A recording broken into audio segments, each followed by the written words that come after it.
Hello बच्चों, आइए प्रश्न को देखते हैं। प्रतिदर्श समष्टि S। S में देखो अवयव है अपने पास omega 1, omega 2, omega 3, omega 4, omega 5, omega 6 और ओमेगा 7 के परिणामों के लिए निम्नलिखित में से कौन से प्रायिकता निर्धारण वेद नहीं है। मतलब कि अपने पास जो प्रतिदर्श समष्टि के परिणाम दे रखे हैं और उनकी संगत प्रायिकता इधर दे रखी है ABCD में। ठीक है, अब हमें बताना है कि कौन से में अपने को ये प्रायिकता निर्धारण वेद नहीं है। प्रश्न को हल करने से पहले इसकी मुख्य अवधारणा के बारे में चर्चा कर लेना है। मुख्य अवधारणा मुख्य अवधारणा में हम प्रायिकता के लिए दो चीजें पढ़ेंगे। पहली चीज ये कि किसी भी घटना की प्रायिकता मान लो PA है, तो PA का मान, प्रायिकता का मान 0 से तो बड़ा होगा, 0 के बराबर भी हो सकता है, और 1 से छोटा होगा, 1 के बराबर भी हो सकता है। दूसरा, सारी की सारी मान लो अपने पास ये PXI अपने पास घटनाएं घटित हो रही है, जहां पे I का मान 1 से लेके N तक, मतलब सारी की सारी प्रायिकताएं अपने पास है। इन सबका योग जो करेंगे वो इकाई के बराबर होगा। अगर 1 से कम हो रहा है तो भी वो दिक्कत वाली बात है, वो प्रायिकता निर्धारण गलत है। अगर 1 से ज्यादा आ रहा है तो भी प्रायिकता निर्धारण गलत है। अब देख लेते हैं एक एक को सरल करके। तो यहाँ पे देखो, स्थिति नंबर 1 में हम लोग देख लेते हैं। यहाँ पे संगत प्रायिकता पहले लिख देंगे अपने पास 0.1, 0.01, इस तरीके से हमने लिख देते हैं। तो पहली स्थिति के लिए हम पूरा का पूरा लिखेंगे। देखो, P ओमेगा 1 ये अपने को दे रखा है 0.1, P ओमेगा 2 ये अपने को दे रखा है 0.01। तीसरी स्थिति में P ओमेगा 3 ये अपने को दे रखा है 0.05, तो 0.05 भी लिख देते हैं। और उसके बाद में P ओमेगा 4 ये अपने को दे रखा है 0.03।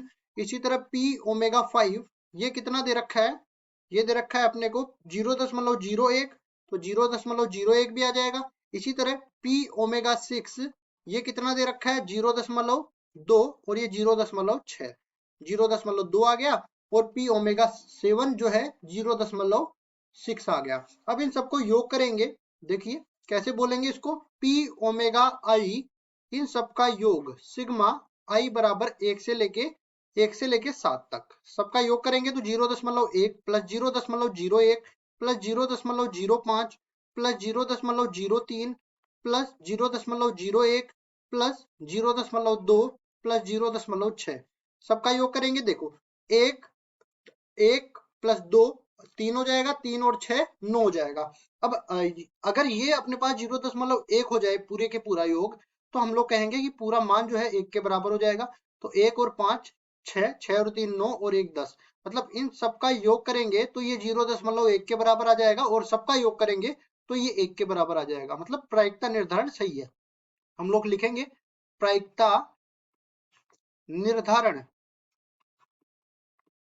वेद है, प्रायिकता निर्धारण वेद है। अब इसी तरह सभी स्थितियों के लिए हम लोग चेक करने वाले हैं। तो बी स्थिति में देख लेंगे, बी स्थिति में इन सबका योग करेंगे। पहली चीज तो हमें ये देखना होता है कि कोई भी प्रायिकता ऋणात्मक है कि नहीं, तो यहीं पे करके देख लेते हैं। देखो, बी स्थिति में सबका योग करेंगे तो हम लोग जानते हैं कि 1/7 7 बार है, तो इसको हम लोग लिख सकते हैं 7 गुना में 1/7, जो कि बराबर हो जाएगा 1 के बराबर। मतलब प्रायिकता निर्धारण ये भी वेद है और ये भी वेद है। तीसरी स्थिति के लिए देख लेते हैं, इन सबका योग करेंगे तो अपने पास ये बराबर कितना हो जाएगा।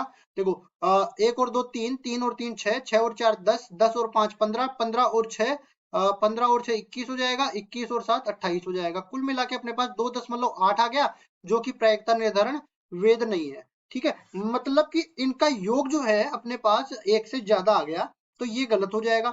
इसके बाद में आगे बढ़ते हैं, तो अपने पास क्या आ जाएगा, ये इसको जोड़ने की जरूरत ही नहीं है। इसमें तो हमें अलग ही दिख गया कि ये ऋणात्मक मिल गया और ये ऋणात्मक मिल गया, तो ऋणात्मक तो प्रायिकता हो ही नहीं सकती। जैसा कि हमने यहाँ पे बताया कि प्रायिकता का मान तो 0 से लेके 1 के बीच में ही हो सकता है, तो ये प्रायिकता निर्धारण भी वेद नहीं है। अगला चलते हैं हम लोग, इन सब का योग करते हैं। तो देखो, योग करने की वैसे इसमें जरूरत नहीं है, क्योंकि 15/14 जो होता है वो 1 से बड़ा होता है। ठीक है, 1 से बड़ा होता है 15/14। तो इन सबका योग करेंगे तो ऑब्वियस सी बात है वो 1 से बड़ा ही आने वाला है, फिर भी क्या दिक्कत है। हम लोग योग कर लेते हैं। 15 और 6 21, 21 और 5 26, 26 और 4 30, और 30 और 6 36। तो ये अपने पास हो जाएगा 36/14 के बराबर।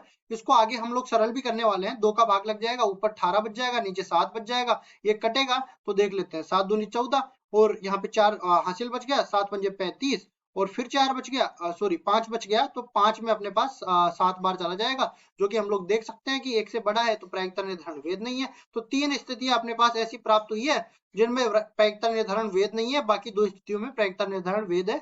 यही हमारा उत्तर हो जाएगा। आशा करता हूँ ये सवाल आपको समझ में आया होगा। धन्यवाद।